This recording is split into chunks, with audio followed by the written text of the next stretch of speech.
Boa tarde a todos.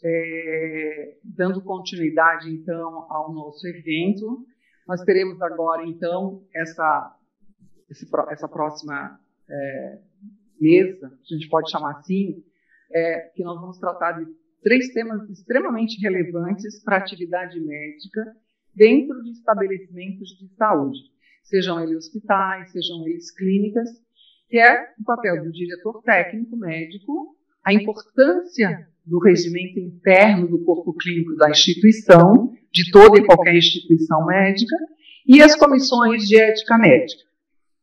Para apresentar o tema para nós vamos ter a doutora Tânia Helena Carnielotti Nicolodi, é um nome de peso. Ela é anestesista, trabalha no Hospital de Caridade e é também nossa conselheira aqui no CRM. Depois da apresentação da doutora Tânia, eu vou chamar para debater o assunto doutora Karen, doutor Vicente e doutora Melina. Mas a gente fará isso no momento oportuno, então eles não vão subir ao palco, ok? Eu chamo então a doutora Tânia para proferir a sua palestra. A nossa pretensão é manter nosso horário, então a gente tem até às 15h30 para essa apresentação e discussão. A doutora Tânia disse que no máximo 30 minutos estará terminando a sua palestra, mas faça com bastante tranquilidade, que o assunto é bastante importante. Doutora Tânia, por favor.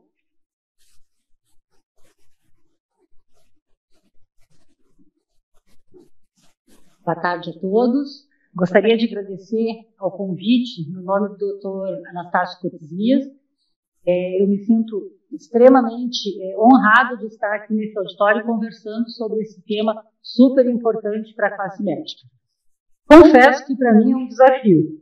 É um desafio ser abrangente, respeitando o tempo e instigar uma boa reflexão no painel a seguir.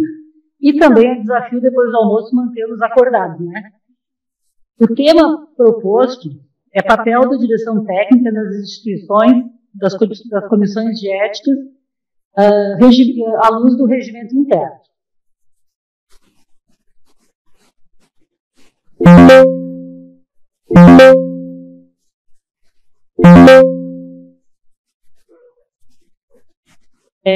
A ideia é elaborar os pontos críticos, alguns conceitos, normas e resoluções que regem esse tema. Nós vamos começar pelos conceitos. Conceito do diretor técnico. O diretor técnico é o médico responsável legal por toda a operação assistencial em uma instituição de saúde.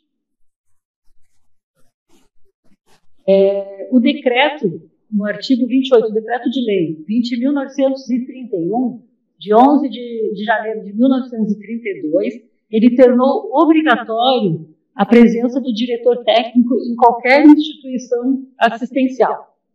A resolução do CFM 2147 de 2016, ela estabelece normas sobre as responsabilidades, atribuições e direitos do diretor técnico.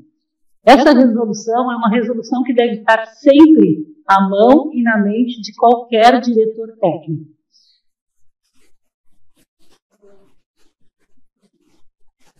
Vou voltar mais um pouquinho.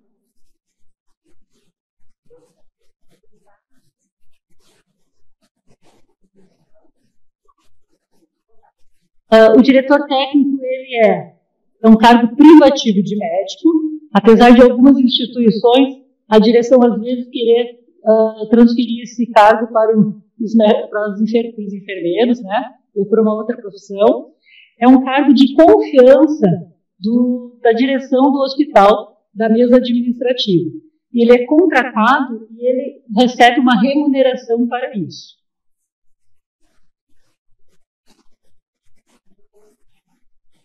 Ligando aqui. Entre os muitos deveres do diretor técnico, vou citar alguns. Responsabilidade técnica. Ele é responsável por todos os serviços da instituição de saúde, desde o serviço básico até aqueles mais complexos, realizados por cirurgiões ou por pessoas de referência na área da medicina. É o responsável técnico, é o diretor técnico. Ele tem por dever garantir as condições dignas de trabalho, assegurar a autonomia das comissões de ética e dos médicos do corpo clínico e assegurar que todos os médicos e PJs estejam registrados no CRM. A gente viu hoje de manhã a importância do entendimento do diretor técnico, e ele é o responsável por todas as pessoas que entrarem dentro da instituição se dizendo médico. Ele é que vai controlar e realmente comprovar que essas pessoas são médicos formados no país ou que fizeram o seu revalida, né? E também ele vai ser responsável por identificar as especialidades. Todo médico que é especialista, ele precisa comprovadamente ter o seu regimento, seu RQE. E ele não pode se dizer especialista sem ter o RQE, e o diretor técnico é que tem que ter as ferramentas para poder confirmar esses dados.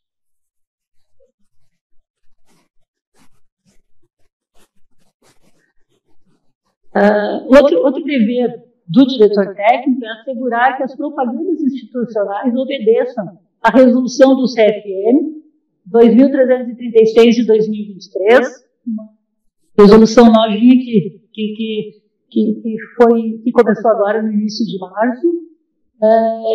Todas as propagandas das instituições, elas são de responsabilidade do diretor técnico.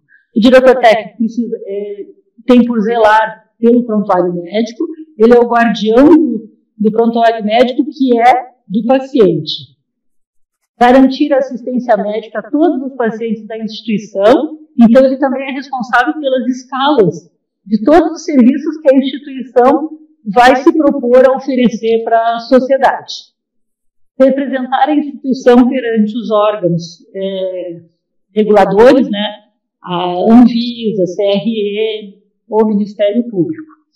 Também é dever do diretor técnico visitar o espaço do diretor técnico no site do CRM.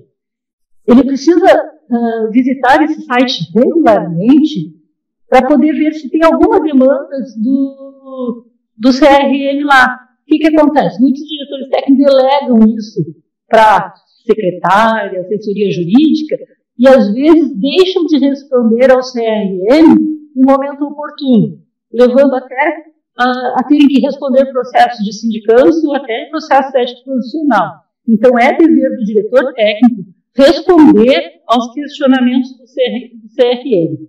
Ele tem que estar atento a esse canal de comunicação. Vou passar alguns números do nosso estado. Hoje, nós somos em 26.893 médicos ativos, pessoas físicas.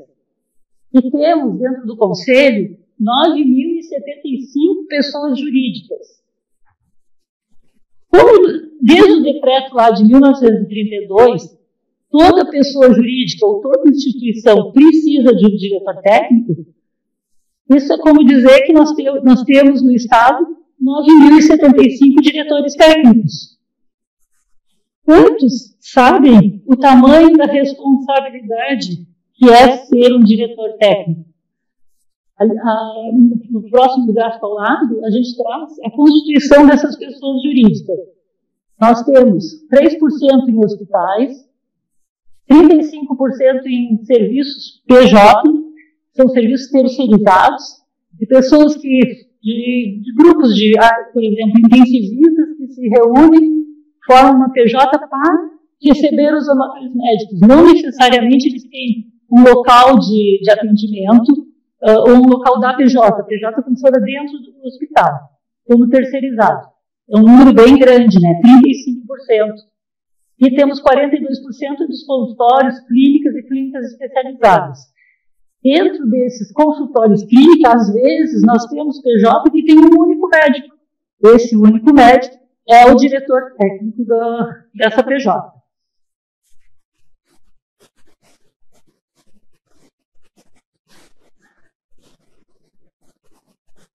Só para Para ilustrar, nós temos 90% dos registros são de serviços privados e 10% de serviço público.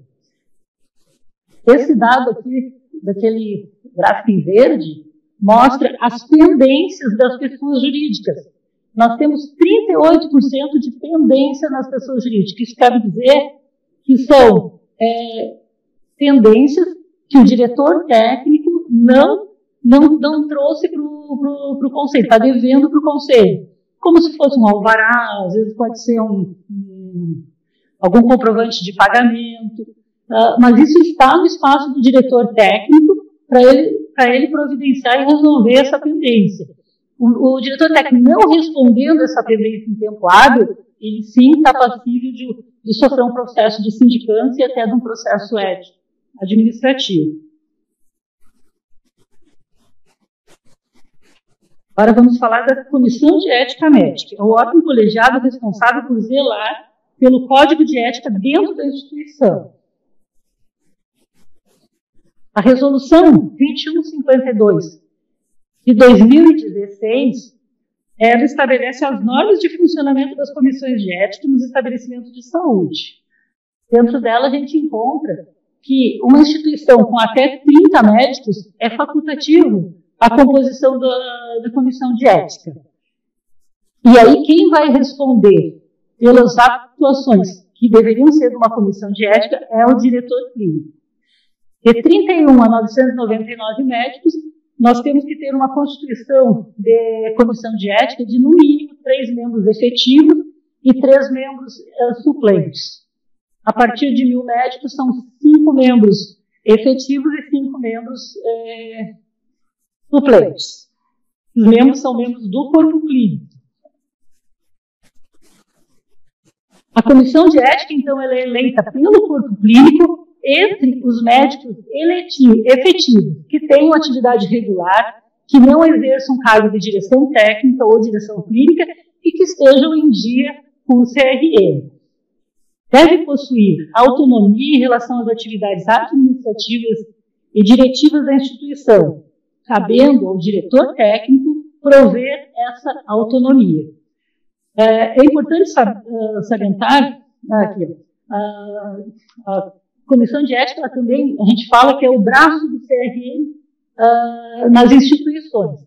Ela tem função educativa, ela deve sim promover debates, estudos do Código de Ética Médica e das resoluções vigentes para o desenvolvimento das atividades dentro da instituição. Ela tem função investigativa e fiscalizadora do desempenho ético. É importante salientar que a Comissão de Ética não tem caráter julgador. Ela deve realizar seu relatório sem juízo de valor e encaminhar ao CRM. Lembrar do compromisso da Comissão de Ética com o sigilo em relação a tudo que é tratado dentro da comissão. Diretor clínico. Vou trazer também sobre o diretor clínico, às vezes ele é esquecido, né? Ele é o representante do corpo clínico do estabelecimento assistencial perante a administração, ao diretor técnico e a direção administrativa da instituição, sendo obrigatoriamente eleito em assembleia. Instituição com menos de 30 integrantes do corpo clínico, o diretor técnico ele pode assumir também o papel do diretor clínico, desde que eleito em assembleia com edital para esse fim. A Resolução 2147 de 2016, que trata sobre direção técnica, também trata sobre direção clínica. O diretor clínico é o representante eleito do corpo clínico. Ele é a pessoa que tem o direito de convocar a assembleia dos médicos da instituição. A função dele é dirigir e coordenar o corpo clínico e zelar pelo regimento interno. A Resolução 2147, então, também estabelece as normas da responsabilidade e atribuições dessa direção clínica. Outra função da direção clínica é cobrar do diretor técnico condições dignas. não só de materiais, insumos, da manutenção predial, como também dos honorários, né, que sejam respeitados e que seja digno do trabalho do médico. Encaminhar consultas ou denúncias à comissão de ética, assegurar a autonomia da profissão, propor admissão e exclusão de membros em assembleia. Essa exclusão por motivos administrativos ou legais, garantido o direito de defesa da pessoa que for indicada para ser excluída. Em assembleia convocada para esse fim, com a presença do quórum qualificado, onde, para ser aprovada a exclusão, precisamos da aprovação de 2/3 dos votantes. Lembrando que a exclusão ou alguma sanção que seja feita por infrações éticas, elas não correm pelo hospital, e sim pelo Conselho Regional de Medicina. E é função do diretor clínico construir junto com o corpo clínico e aprovar o regimento interno em assembleia de corpo clínico. Regimento interno. Então, o regimento interno do corpo clínico é o documento que deve ser produzido pelo corpo clínico a fim de balizar as relações entre os médicos com o diretor técnico e direção administrativa e as comissões. A resolução 1481 de 1900 do CFM, de 1481 de 1997, bem como a resolução CRM Santa Catarina 195 de 2019, elas aprovam normas mínimas que devem constar no regimento interno dos estabelecimentos de saúde, visando maior harmonia na instituição, com o intuito de melhorar a assistência aos pacientes. O regimento interno ele é um instrumento balizador das relações entre o médico e a instituições, produzido pelo corpo clínico, aprovado em assembleia, já falei, e após aprovado, ele deve ser encaminhado ao CRM para homologação. Ele somente estará vigente após a homologação desse regimento no CRE.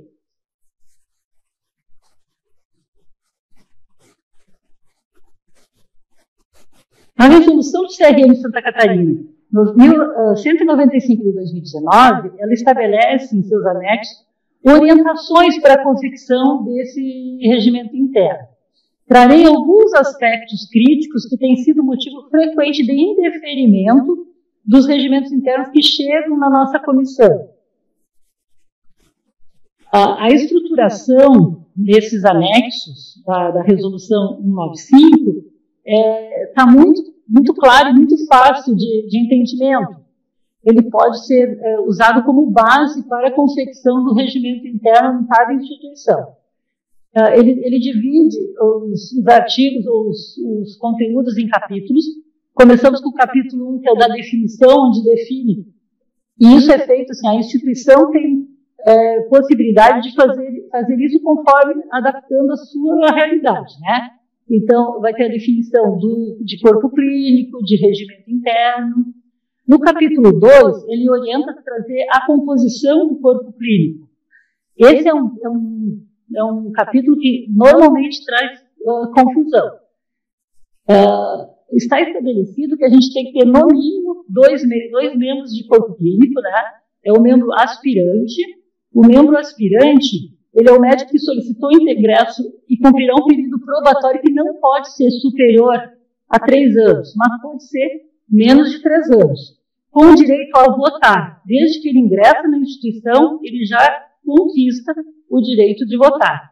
O membro efetivo é o médico que, com capacidade técnica e científica comprovada, tenha permanecido por esse tempo probatório que o regimento vai estabelecer na comissão de aspirante, e ele tem direito a votar e ser votado. Ele pode ser candidato a diretor clínico, comissões de éticas e chefias. No capítulo 3, também o regimento pode prever outros membros, como beneméritos, honorários, mas o aspirante e o efetivo é que tem que estar presente. Capítulo 3, onde se certa sobre as funções, os papéis, os direitos e os deveres, tanto do diretor clínico como do vice-diretor clínico e das chefias, lembrando que as chefias de especialidade, o chefe de especialidade, ele precisa ter RQE. Então, por exemplo, uma UTI que tenha cardiologista, endocrinologista, pneumologista, precisa que o chefe seja intensivista, para poder responder a essa chefia. No capítulo 4, traz sobre as assembleias. A assembleia, ela pode ser a Assembleia Geral Ordinária, que acontece uma vez por ano, onde o diretor clínico ele vai trazer um relatório de tudo que aconteceu no ano anterior e também projetar algo para o ano seguinte. E também é onde ocorrem as eleições, tanto as eleições de diretor clínico e vice-diretor clínico, como das comissões de ética. Essa Assembleia ela deve ter previsibilidade e, no mínimo, com 10 dias de antecedência.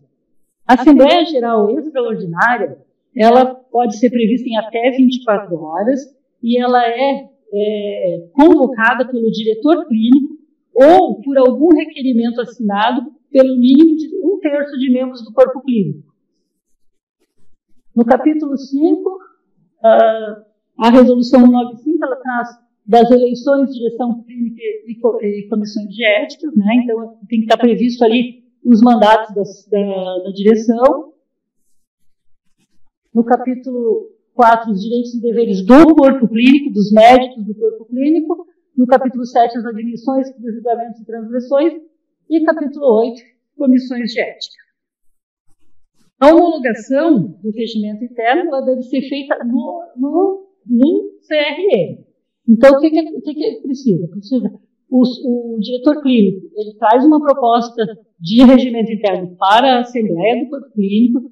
Essa Assembleia vai aprovar ou vai elaborar o regimento interno conforme a necessidade da instituição e, após aprovado, vai ser encaminhado para o CRM. Quais são os documentos que devem ser encaminhados pelo diretor técnico? Esses documentos têm que ser encaminhados pelo espaço do diretor técnico.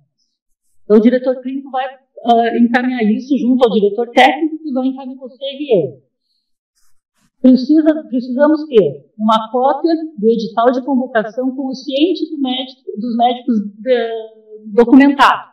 O que a gente percebe dentro da comissão? E muitas vezes é encaminhado o edital de convocação sem essa ciência documentada.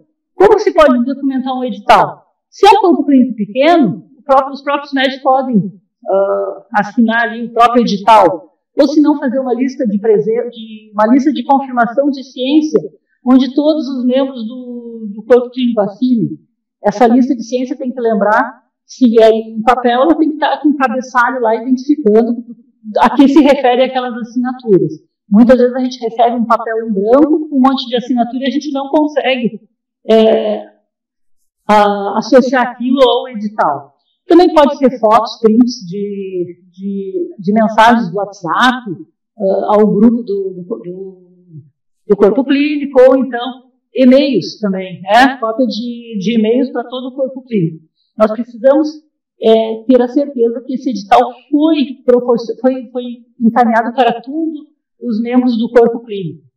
Precisamos de uma cópia do regimento interno aprovado em assembleia e cópia da ata que aprovou o regimento interno. Às vezes a gente recebe uma ata que não tem nada a ver com o regimento interno, nem fala em regimento interno. Vem a ata assinada com um monte de assinaturas ali do corpo clínico e quando a gente lê a ata, não tem referência nenhuma pelo regimento interno. Então, são os documentos mínimos que a gente precisa para poder analisar esse regimento.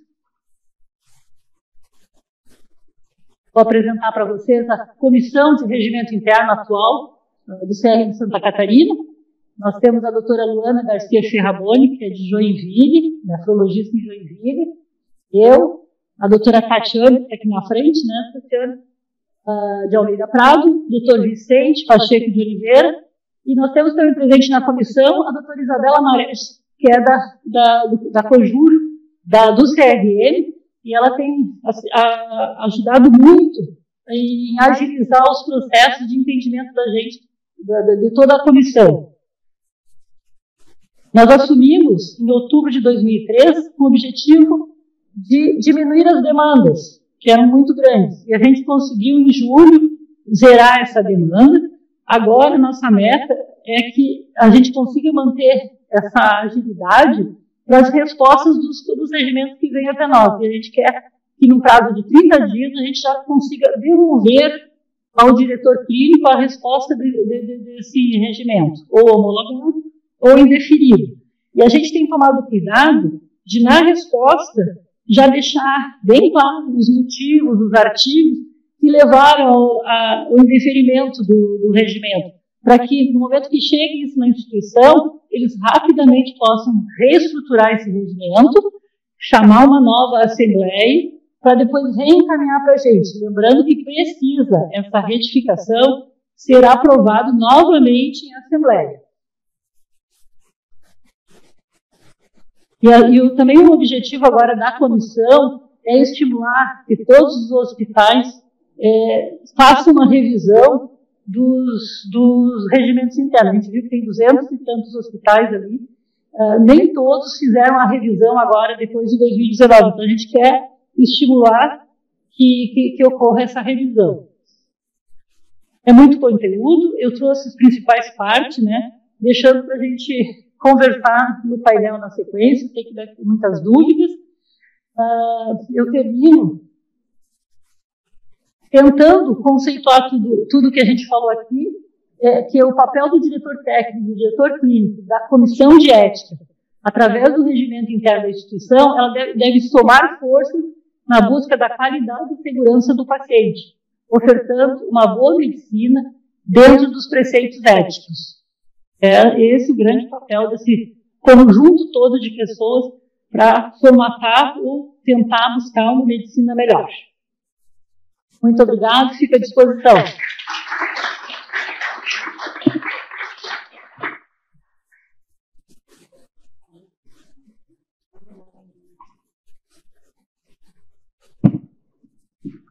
Eu vou convidar, então, para o palco a doutora Tatiana. A doutora Tatiana também é nossa conselheira, pneumologista, e também faz parte da comissão de regimento interno do CRE. Para debater o assunto, que, como vocês viram, é bastante extenso, eu convido a doutora Melina, deixa eu só ver o nome, Melina Moré Bertotti. Ela também é conselheira do CRM, é médica neurocirurgiã, atua aqui em Florianópolis, no Hospital Bahia Sul, é também integrante da comissão de fiscalização do CRM. Convido também para debater o assunto, doutora Karen Chemes. Doutora Karen é nossa conselheira e primeira secretária, é também médica anestesiologista do Hospital de Caridade, aqui em Florianópolis.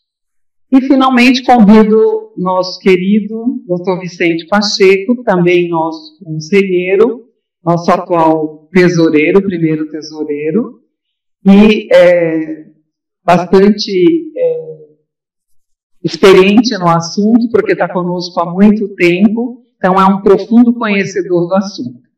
Se vocês quiserem fazer alguma pergunta, por favor,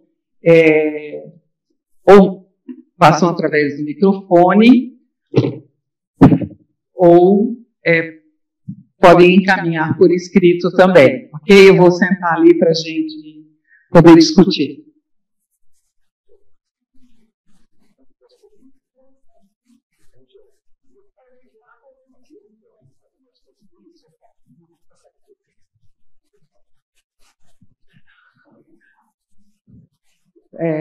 Doutora Melina, doutor Vicente, doutora Karen, eu vou passar a palavra a eles, tá? Para que, de repente, façam alguns comentários e, de repente, suscitem que a gente comece a nossa discussão. Então.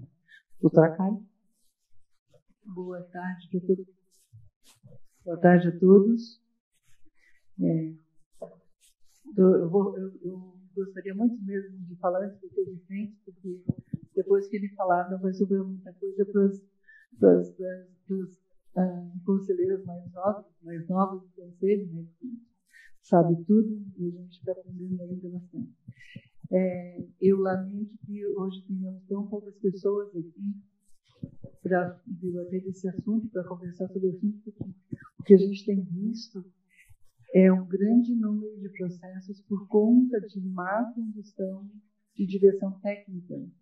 Então, assim como a doutora Maria sempre comenta nas palestras com os doutorandos, nas faculdades que estão se formando, é que normalmente eles oferecem um cargo de diretor técnico para alguém que acabou de se formar.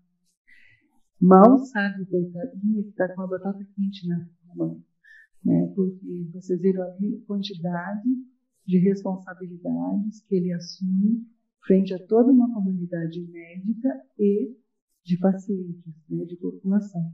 Então, na ausência de qualquer plantonista, de qualquer falha mais grave, é ele que vai lá suprir essa necessidade.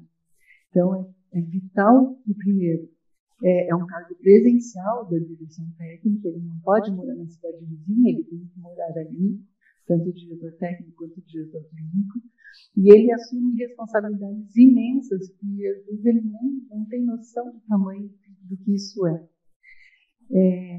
Então, eu vejo o diretor técnico como o grande gerente de uma instituição, e o cargo é tão difícil, tão árduo, tão laboroso, que merece um curso para diretores técnicos para esse labor, né? Para essa missão. Eu tenho algumas perguntas ainda também, né? Para a doutora Tânia, quem sabe ela pode me responder depois. Eu queria saber de quantas instituições um médico pode ser diretor técnico ao mesmo tempo, né? Em relação às comissões de ética, eu tive a honra, tenho a honra ainda de participar de uma comissão de ética médica aqui no hospital, já é pela segunda vez, mas parece que precisa ser conselheiro para aprender o real valor daquilo que a gente está assumindo naquele momento. Ela tem um papel muito importante dentro da instituição, não só de fiscalizar, de prestar atenção e de representar o CRM, mas também de fazer uma parte preventiva. A partir do momento que a comissão de ética se propõe a um papel de educação, de chamar o corpo clínico, de fazer reuniões, de falar um pouco de ética, de instruir os seus médicos do corpo clínico, eu acredito que ela pode diminuir muito o número de agravos, né, de processos, de ações e de coisas tristes na nossa profissão. A doutora Graziela tem uma amiga lá, que é conselheira da Bahia, e ela estava dizendo que só o fato de educação, um projeto de educação que eles têm feito com os médicos, diminuiu em 30% o número de processos de ética, sabe? Então, essa parte educadora da comissão de ética, ela deve ser muito valorizada também. Bem, eu vejo o diretor clínico de uma instituição como sendo o anjo da guarda dos médicos. O diretor técnico é aquele que manda, assim, né? Aquele que organiza e monta tudo. E o diretor clínico é aquele que representa o corpo clínico junto à direção técnica. Então, ele tenta proteger, no sentido de tentar garantir o exercício profissional do médico com qualidade. E eu tenho mais uma pergunta ainda, doutora Tânia, saber quais são as instituições, ou o tipo de instituição precisa ter um regimento interno. Se tem um número de médicos, se tem que ser só PJ, que tipo de instituição tem que ter. Por exemplo, tem uma clínica de 20 médicos, que é o caso que nessa clínica lá. Ela precisa ter um regimento interno também identificado, ela precisa ter porque ela é PJ, ela precisa ter por conta do tamanho. Eu acho que é isso. Obrigada. Responde mesmo.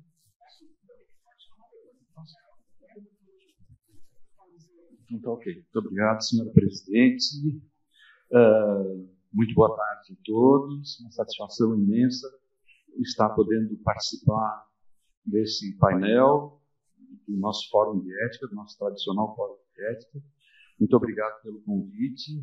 Parabéns à doutora Tânia, excelente apresentação. bem prática, né? E eu trouxe apenas umas considerações que eu acho importantes com relação à direção técnica, né? Esse papel tão importante nos estabelecimentos de saúde com assistência médica do diretor técnico, porque o diretor, isso evidentemente sem diminuir a importância do diretor clínico, né? Mas o diretor técnico ele é a interface entre o administrador e o gestor, né? Então ele tem esse desafio consigo de atender às necessidades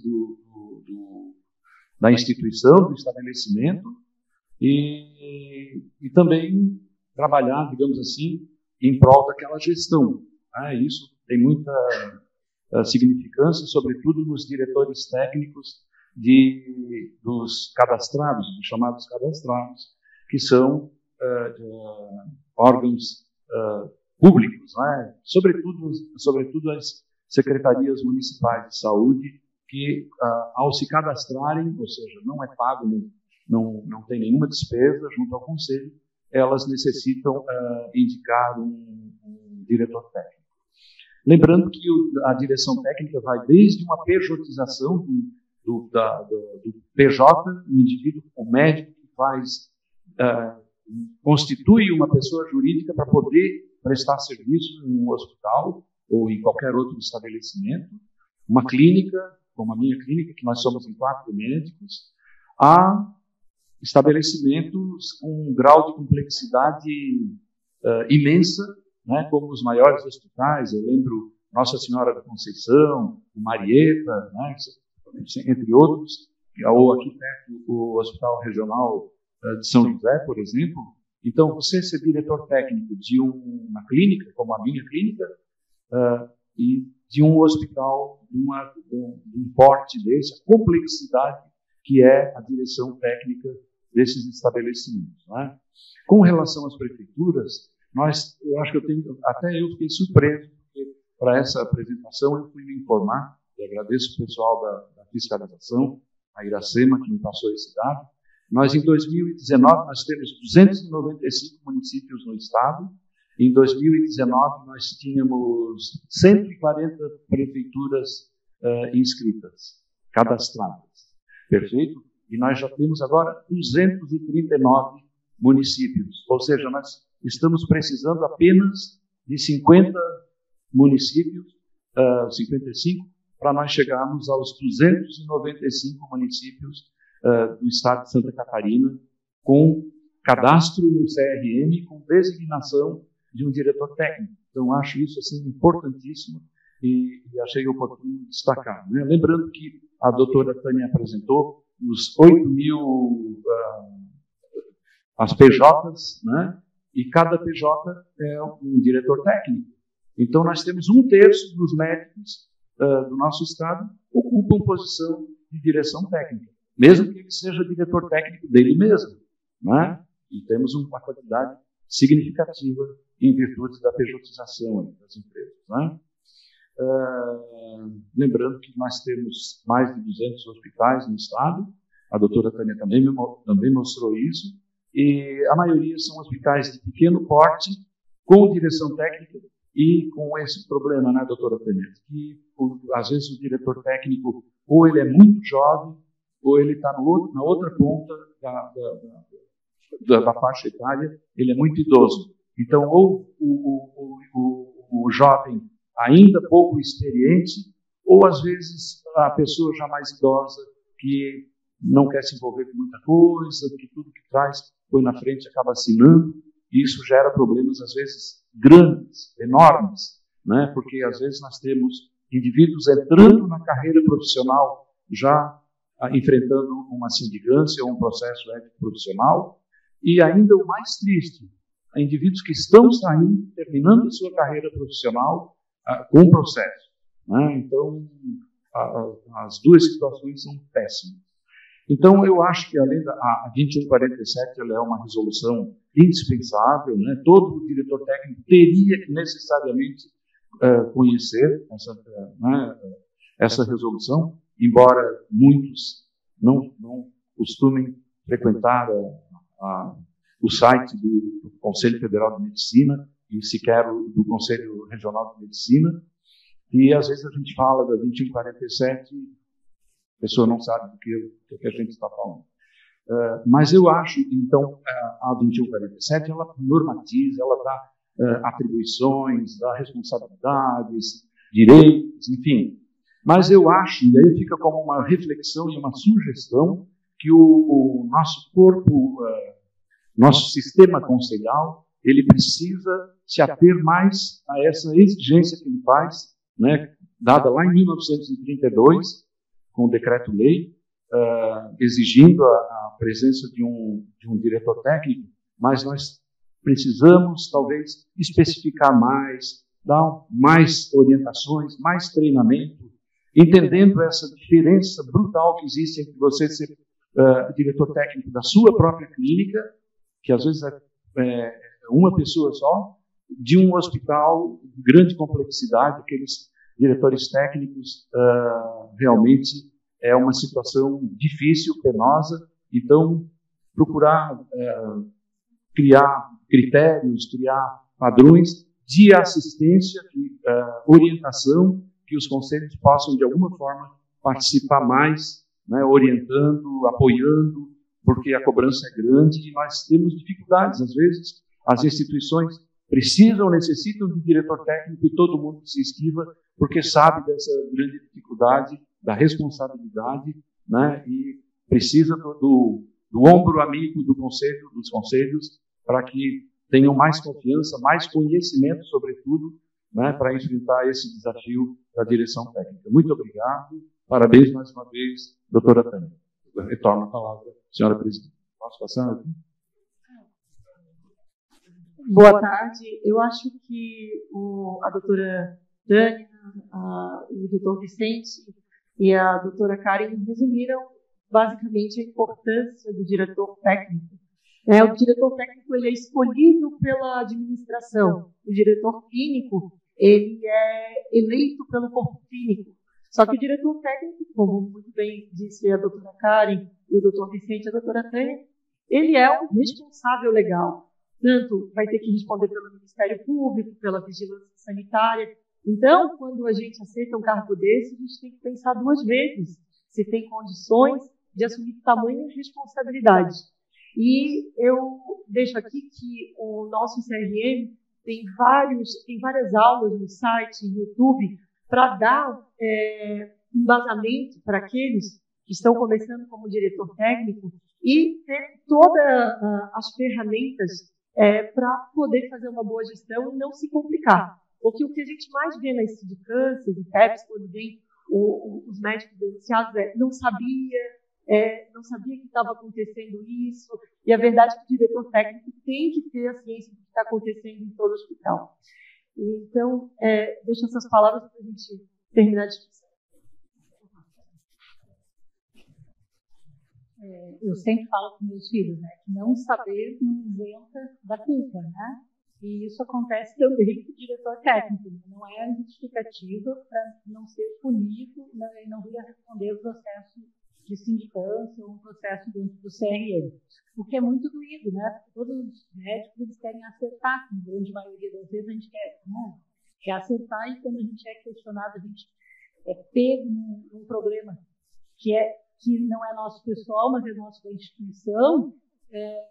É muito doído, é muito difícil, né? E às vezes, como o doutor Vicente trouxe, são médicos muito novos que estão chegando na cidade e já passaram vários diretores técnicos daquela instituição, e eles aproveitam a experiência do médico novo e trazem para a direção técnica sem ele saber o que está acontecendo, nem saber do histórico daquela instituição, dos problemas daquela instituição. Ou então são pessoas que às vezes estão lá aposentadas em casa, que também têm muita vontade de trabalhar e acabam aceitando um cargo de diretor técnico e acabam até prejudicando uma carreira de sucesso que foi até então. Então é uma responsabilidade muito, muito grande.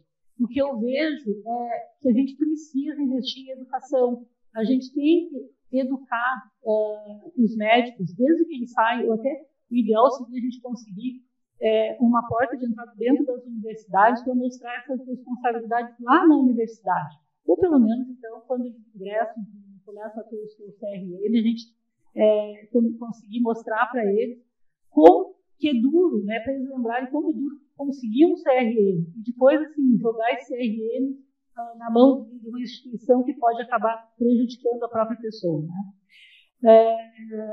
Doutora Karen, você perguntou quais são as instituições que devem ter um regimento interno. O regimento interno é um documento que vai balizar as relações entre médicos. Então, eu imagino que se tiver 2 médicos juntos, é bom ter um regimento interno que vai documentar como é essa relação na atividade, né? Mas todos os PJs que têm um número considerado devem ter o seu regimento interno estabelecido, né? Então, acho que talvez não precisa ter com 1 médico, 2 médicos, se os médicos se derem, mas até com 2 médicos, às vezes precisa estar escrito como vai ser esse relacionamento, né? E o regimento interno é essa ferramenta de segurança para todos os médicos do corpo clínico e da instituição. Hoje a gente tem 9.075 pessoas jurídicas, né? Então, nós temos, sim, 9.075 diretores técnicos no Estado. O diretor técnico ele pode assumir até 2 instituições. Então, se pensar que tenha alguns diretores técnicos que assumam 2 instituições, não vão ser os 50%. Nós vamos continuar tendo. Vamos baixar de 33% para talvez 30%, um pouco mais de 30% dos médicos em Santa Catarina como diretores técnicos. É um número grande, né? Um número bem grande. Eu acho que também, como eu acredito na educação, talvez a comissão de ética ela tenha tido um papel muito menor do que ela poderia ter. Ela deveria conquistar um espaço que ela não busca para ela, que é o de levar as resoluções para as instituições, levar os conhecimentos do Código de Ética Médica e debater isso dentro das instituições. Porque hoje em dia nós temos todas as instituições, pelo menos as grandes instituições, têm um número muito grande de jovens médicos. E esses médicos precisam estar cientes de tudo que se tem de ferramentas para fazer uma boa medicina. E as resoluções, o Código de Ética Médica é uma boa ferramenta para isso.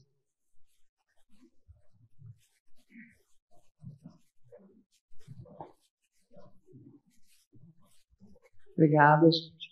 Alguém gostaria de fazer alguma pergunta? Temos uma lá atrás, por favor. Ok. Boa tarde, amigos conselheiros. Eu sou Carlos Tequeiro, sou médico anestesista lá em Pomerode. Então, a minha pergunta seria uma dúvida, na verdade, que eu tenho para perguntar para a doutora Tenha, que nós recentemente alcançamos um número de 39 membros do corpo clínico efetivos.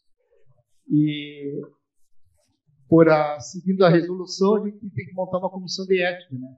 E, segundo a resolução que eu li lá, tem que ser feita uma chapa com os candidatos e passar para essa eleição. Só que o nosso número ficou meio no limite, 39, sabe? E ainda tem um diretor técnico, diretor clínico, tem uma comissão de credencial, o número ficou bastante estreito. E a gente fez uma inscrição individual.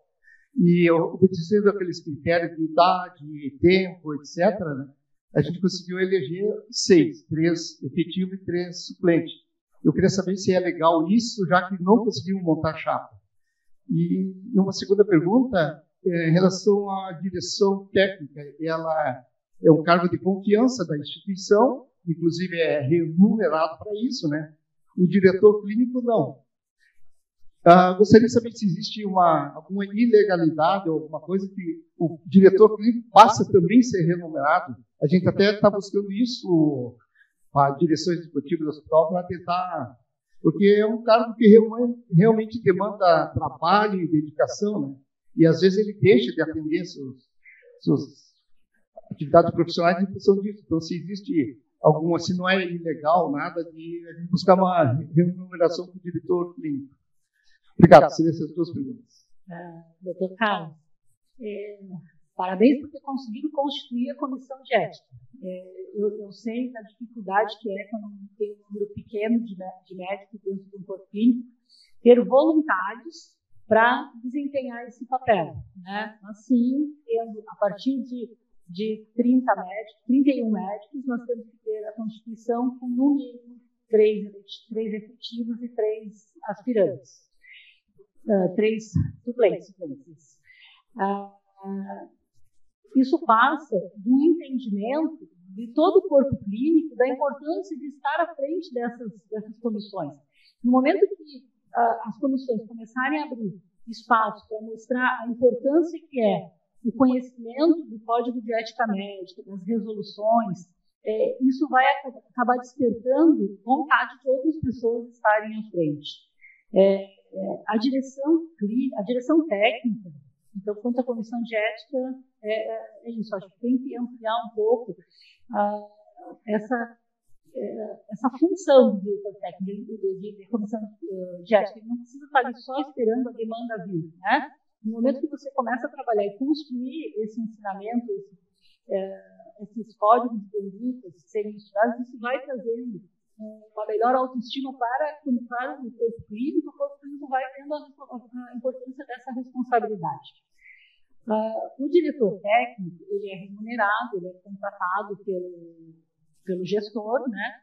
Mas o diretor clínico, ele é uma referência que o corpo clínico faz, aquela pessoa, para defender as ideias, ou defender as necessidades do corpo clínico como tal. No momento que ele é remunerado pela direção, ele começa a ter um compromisso com a direção. E é isso que o diretor clínico não pode abrir, essa liberdade de poder estar diante da direção como representante do corpo clínico. Né? Então, eu acho que é importante manter o cargo do diretor clínico como não remunerado. E assim, a mesma coisa, eu acho que precisa o corpo clínico entender a importância desse diretor clínico a partir do diretor clínico ir se posicionando como sendo uma liderança desse corpo clínico. E é esse grande ganho que o diretor clínico vai ganhar, esse reconhecimento. Eu sei que num hospital pequeno é difícil, porque a gente não tem muitas pessoas voluntárias para fazer um trabalho desse, mas assim, a gente tem que pensar que nós somos médicos, que nós temos que defender a nossa medicina. Algo também que eu acho bem importante é que o diretor técnico e o diretor clínico, eles precisam ter um foco de gestão. Então, assim, você colocar como objetivo a segurança do paciente, a qualidade no atendimento da instituição, isso acaba norteando a prática de uma boa medicina. Precisa estar isso acima de qualquer necessidade, de qualquer coisa que venha de encontro às necessidades pessoais deles, né? As pessoas que estão ali à frente. Tem que entender, mas eu acho que é bem importante ter um norte, e a segurança do paciente e a qualidade tem que ser sempre em primeiro lugar.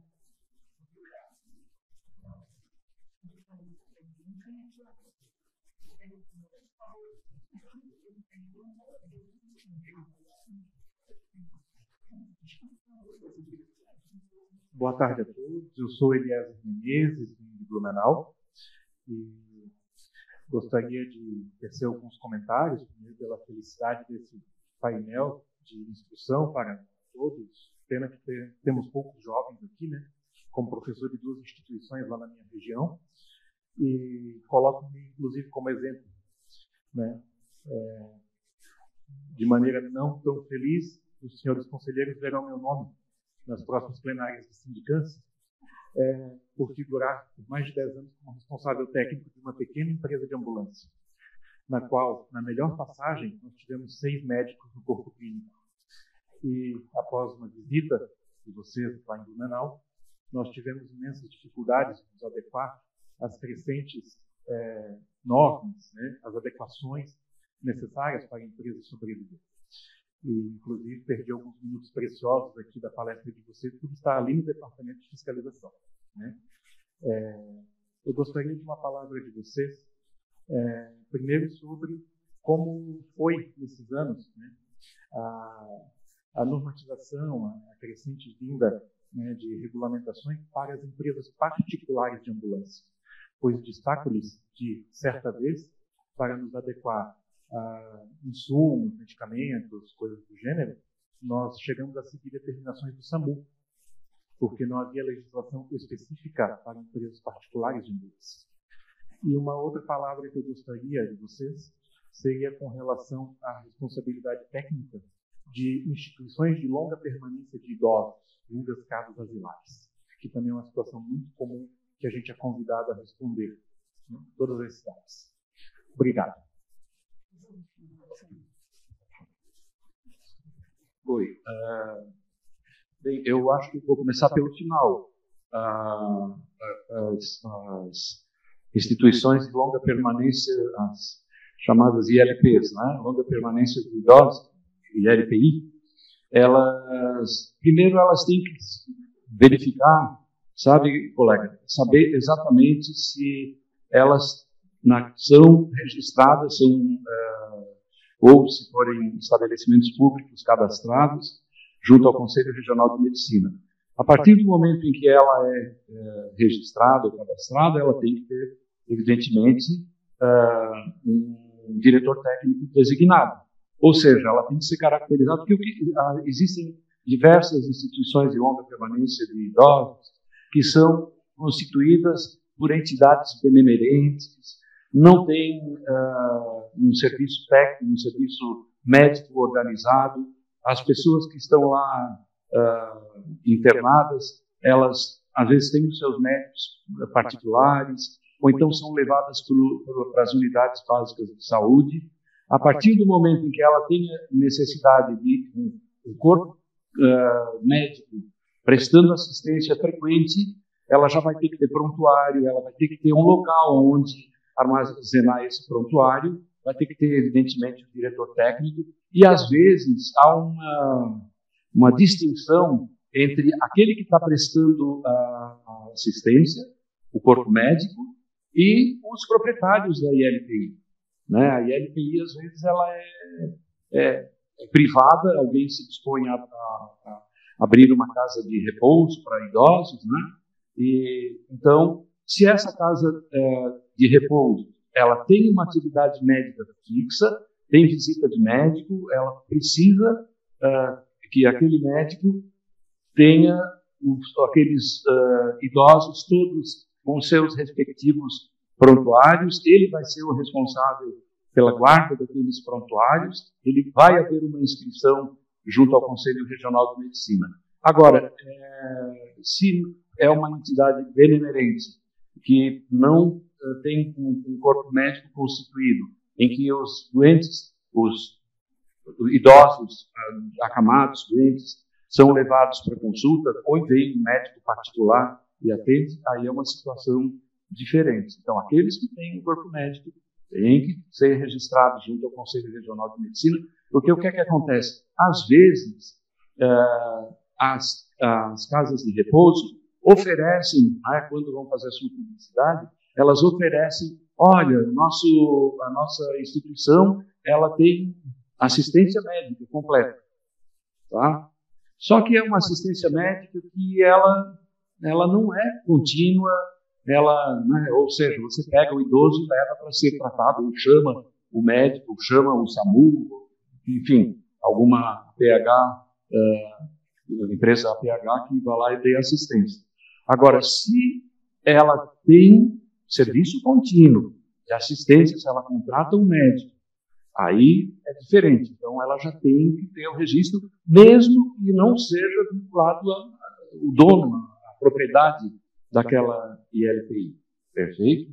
Mas aí sim ela vai ter que ter o registro no conselho e esse médico vai ser responsável por tudo aquilo que acontece do ponto de vista médico e outras profissões que estejam ali pela assistência à saúde daquele estabelecimento. Perfeito? Isso era a primeira discussão. O que é que tem? Existe uma resolução do Conselho Federal de Medicina, eu agora não lembro o nome, que trata especificamente de toda a normatização do atendimento pré-hospitalar. Ali está exatamente como deve ser, como é feito, como é realizado, como é constituído, né, o atendimento pré-hospitalar. Eu não me lembro, não me recordo agora de qual é a resolução. Nós temos o nosso representante do... Olha só, essa é uma portaria, mas nós temos uma resolução, deve ser uma portaria do Ministério da Saúde, creio eu. E nós temos uma resolução do Conselho Federal de Medicina Específica tratando do atendimento pré-hospitalar. Dr. Newton Mota.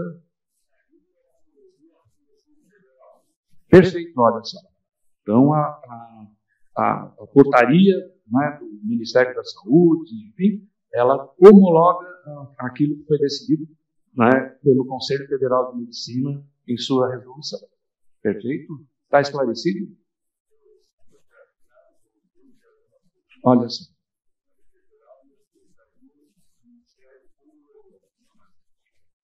Ótimo, ótimo. Parabéns ao nosso grande professor Newton Mota, e o seu trabalho ainda está frutificando aí junto ao atendimento pré-hospitalar aqui no nosso estado e no Brasil agora, porque é uma resolução do Conselho Federal de Medicina.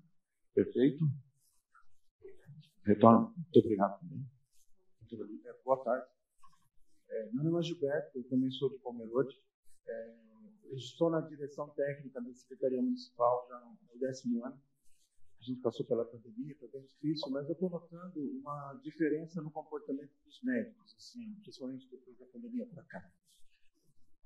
Eu queria perguntar para vocês a respeito da... existe uma dificuldade do diretor técnico em melhorar a assistência à população, principalmente quando o médico que foi instalado, que é concursado, que trabalha em uma determinada unidade de saúde, se recusa a fazer aquilo que está no edital que ele prestou concurso, e para se defender da recusa, usa o termo, a defesa dele: eu tenho autonomia médica, você não pode ultrapassar a minha autonomia. E aí o paciente sai prejudicado com aquela negativa.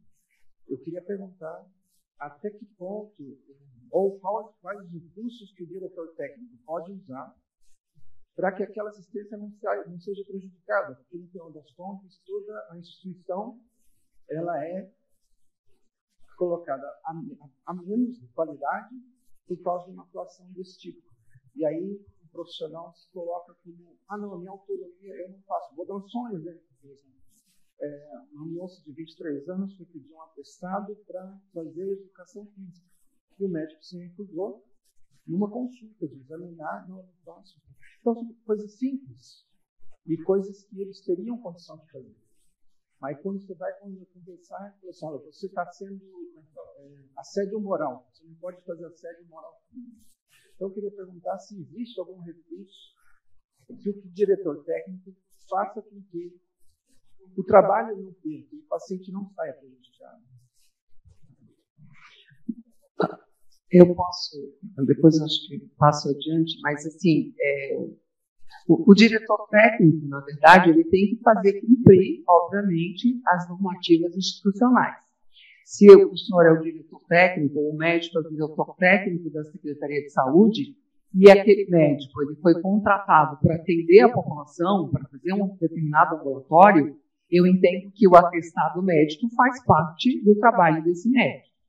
E eu acredito que talvez seja uma questão de chamar essas pessoas, conversar, tentar pontuar exatamente, olha, eu tenho autonomia, sim, o médico obviamente tem para isso, mas dentro daquilo que foge do escopo dele, que ele entende que não faz parte do serviço médico.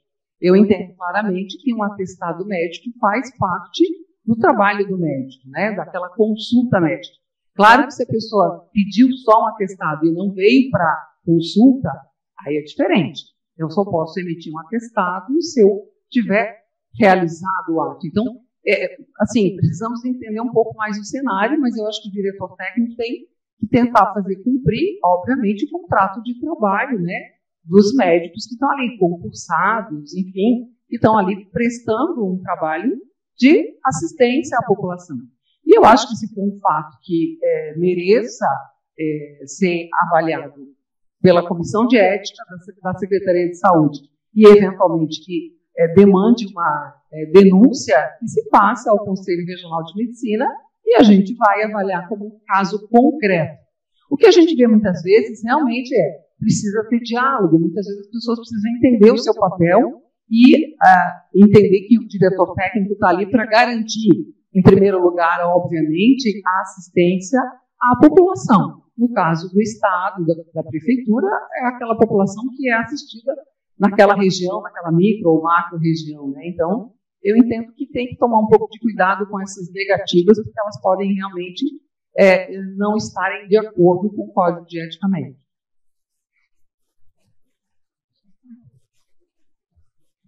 Mais alguma pergunta, por favor?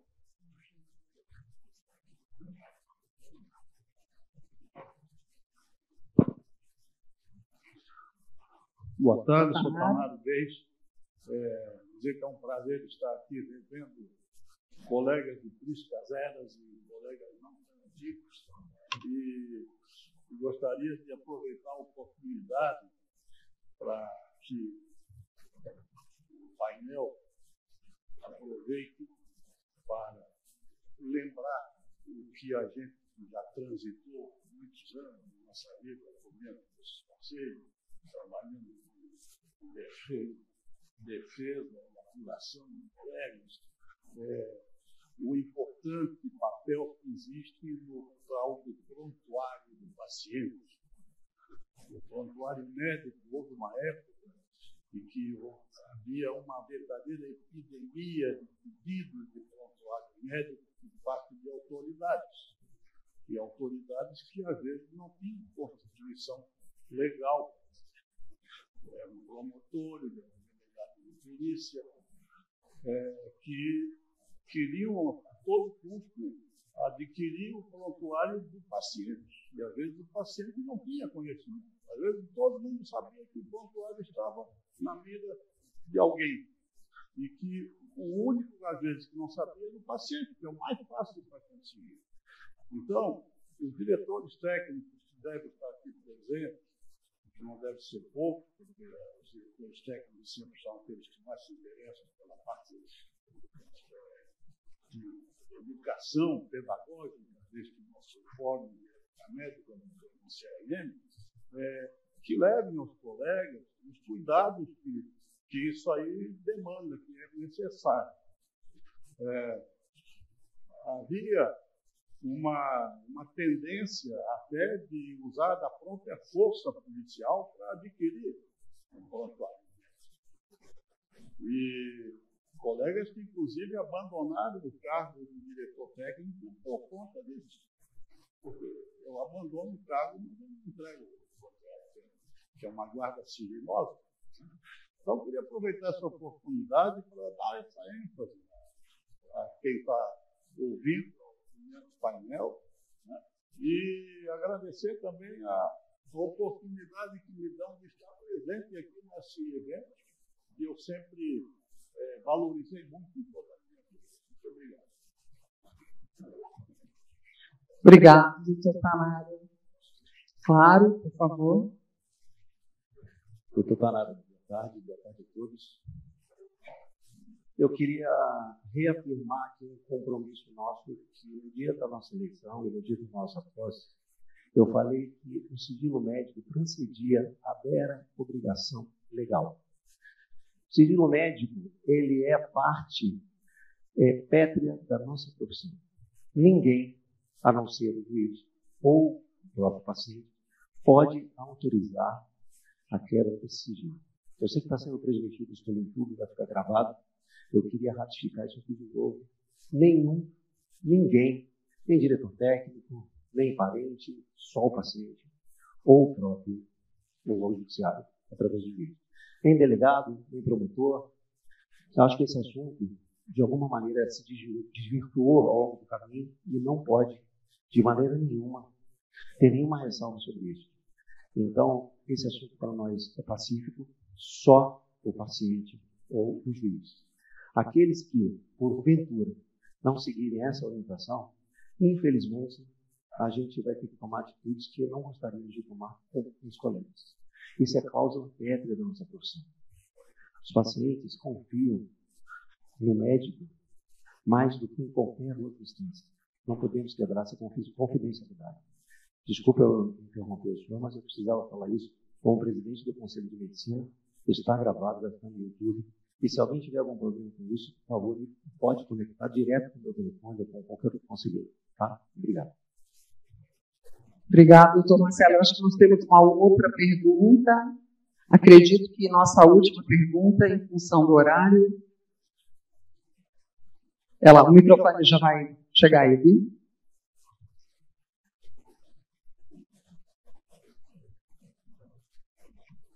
Boa tarde a todos. Queria parabenizar que bela imagem, né? São mulheres ali, né? E o senhor no meio delas. Muito bem colocado, parabéns.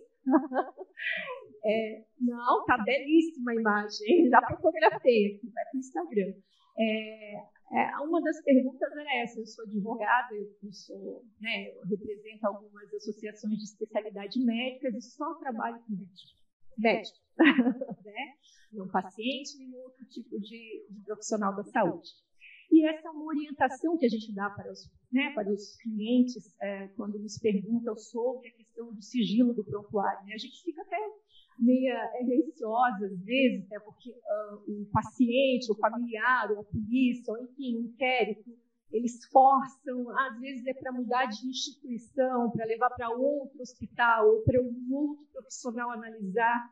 E aquela situação, às vezes o profissional, o paciente, ele está hospitalizado, em UTI, né, não consegue manifestar sua vontade, mas mesmo assim, diante dessas circunstâncias, a gente insiste, né, nesse posicionamento do CRM, sigilo, é importante, é um direito do paciente, e a gente, né, firma, senta os pés ali, ainda o médico fica meio assim, mas a gente senta porque se acontece, né, de alguma forma, um revés, né, ou aquelas informações que estão ali naquele prontuário, de uma maneira ou de outra, né, vazam, então o direito ele precisa permanecer. Mas, enfim, não é essa a questão. O que eu queria perguntar é, em relação à acumulação de duas responsabilidades técnicas, no caso, né, ou mais, uma ou duas, né, no caso, né, se a senhora, para a doutora Tânia, se não é muito, principalmente esses profissionais que trabalham em grandes instituições, com muitos médicos, a gente já entende que é muito trabalho, que é muita responsabilidade, e, de repente, esse profissional, né, em função até de questões financeiras, ou até de questão de estimulação, né, porque aquilo ali acaba gerando, agrega valor para aquele profissional, e ele admite outra instituição. E acaba não prestando de forma adequada em nenhuma das duas instituições um trabalho, né, que exige muita responsabilidade, que exige muita atenção, muito tempo dedicado àquilo ali. Né? Se não é muito duas, se a própria legislação, né, não deveria limitar uma única, dependendo do número de médicos ou do tamanho daquela instituição. Com certeza, né? Precisa ter um bom senso, né? Quando a gente pensa assim, em duas instituições, o trabalho do diretor técnico é árduo, numa instituição de grande porte, de médio porte, num hospital. O que talvez se pense, assim, eu tenho a minha clínica, o meu consultório, eu sou diretora técnica dessa minha clínica, o meu consultório, e aí me coloco à disposição para ser diretora técnica de uma instituição, né? Mas sim, e tem os conflitos de interesse também. Às vezes as instituições elas são concorrentes e não tem como um diretor técnico estar ali trabalhando como diretor técnico nas duas instituições grandes, né? Talvez a gente tenha que rever a literatura como está escrito, né? Porque quando a gente depende do bom senso das pessoas, às vezes pode ter alguma coisa desse sentido. Mas com a responsabilidade do diretor técnico, que é tão pesada, eu não consigo lembrar de um exemplo de alguém que tenha assumido isso. Mas sim, você tem razão, se está liberado na resolução, pode acontecer, né? Mas, como eu já fui diretora técnica, eu não consigo nem ver com que tempo essa pessoa pode atender as duas instituições grandes. Eu acho que quando foi feita a resolução, talvez tenha se pensado nisso. Assim, eu, como diretora técnica da minha clínica, da minha privada, e estar na direção de um hospital. Acho que é mais isso, talvez o doutor Vicente e a doutora Lídia possam complementar.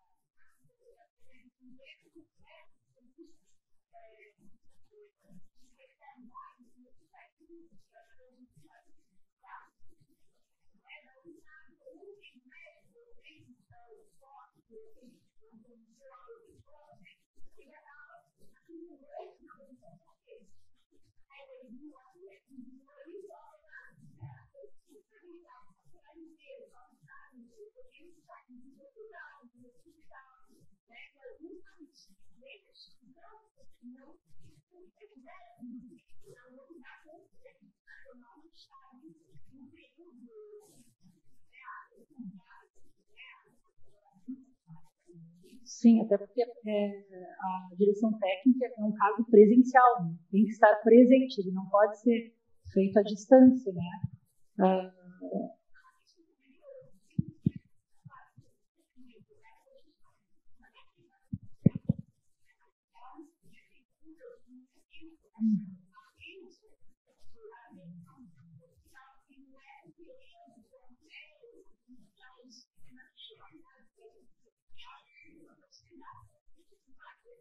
Sim.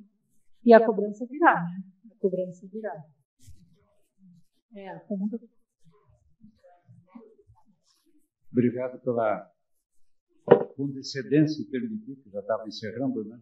Eu não podia deixar passar esse movimento para deixar uma sugestão para o pensamento, principalmente para a conselheira Tânia. Nos meus tempos idos, então, de conselho, e voltando ao passado, eu tenho que homenagear o meu amigo Tanaro, que está aqui, bom revê-lo. Os velhos estão aqui se encontrando nele, mais velho que eu, que é conselheiro bem antes que eu. A questão da remuneração do diretor clínico. Entendo perfeitamente com o cargo honorífico, não pode ficar refém do gestor, que é o patrão. Homenagem ao meu querido Vicente com a resolução 160, eu nunca teria assinado, mas parabéns que assinou. Por quê? Ali fala que tem que ser contratado e remunerado. Não cabe ao Conselho legislar em questão nem trabalhista, nem determinar o patrão. Como não cabe ao patrão interferir no diretor clínico. Bom, mas já que lá está, deixa quieto, não mexe nisso. Nós que enfrentamos, você era conselheiro comigo, aquela encrenca com a Federação dos Pais, junto à Justiça Federal, era 0,53, ganhamos, foi revogado, hoje é 1,95, está muito melhor. Porém, olha o detalhe. Como é trabalho médico, eu lembro que Jaraguá do Sul, a Associação Médica resolveu fazer um caixinha para remunerar o diretor, é uma decisão intracorpus. Não pode o Conselho legislar. Eu teria muita dificuldade em responder também, mas temos que entender por quê. A Unimed não vai remunerar o diretor clínico. É complicado, porque fica refém do patrão. O patrão é um médico, É complicado, mas vamos pensar, isso é mais função para o sindicato do que o Conselho de Medicina, com uma autarquia muito complicada. Claro, não há dúvida que o técnico tem que ser remunerado, mas para pensar novos tempos, exigir horário do diretor clínico, não sei como responder, mas como eu não sou conselheiro, vocês vão ter que resolver. Eu sou lá na plateia. Grande abraço, foi muito bom revê-los. E excelente, uma pena que não tem mais diretores técnicos aqui, mas quem sabe, né? Um abraço para vocês e obrigado. Obrigada, doutor Mota. Tem uma perguntinha que veio aqui por escrito, é rapidinho, mas é do doutor Vitor Hugo, CRM 28259.